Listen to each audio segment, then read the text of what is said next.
بسم اللہ الرحمن الرحیم۔ آج کی ویڈیو خاص طور پر ان خواتین کے لیے ہے جن کی ساس نے ان کا جینا حرام کر رکھا ہے، ان بیچاریوں پر زندگی تنگ کر دی ہے، خود کو نواب سمجھتی ہے اور خام خواہ عام سی باتوں پر بہو کی کلاس لے لیتی ہے، جیسے اپنی جوانی میں کوئی جرم اور کوئی غلطی ان سے صادر ہی نہ ہوئی ہو۔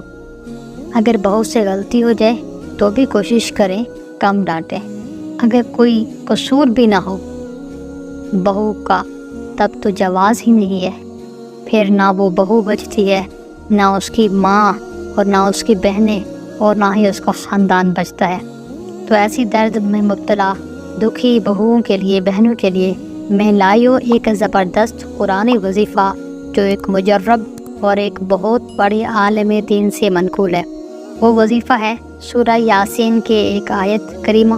ویسے بھی سورہ یاسین کی بہت بڑی فضیلت وارد ہوئی ہے۔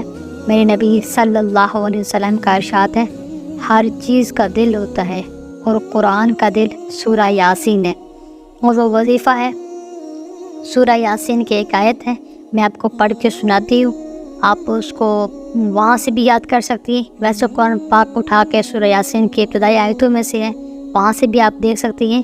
وہ آیت کریمہ ہے، وَجَعَلْنَا مِن بَيْنِ أَيْدِيهِمْ سَدًّا وَمِنْ خَلْفِهِمْ سَدًّا فَأَغْشَيْنَاهُمْ فَهُمْ لَا يُبْصِرُونَ۔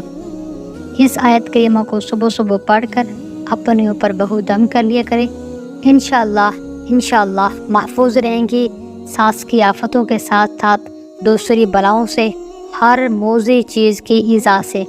سچے دل اور یقین کے ساتھ پڑھیں، اللہ تعالیٰ آپ کو اس کی بات اپنے حفظ اور امان میں لے لیتے ہیں۔ سلامت رہیں، آپ کسی پر ظلم نہ کیجیے گا، آپ بھی اپنی ساس کا خیال رکھیے گا۔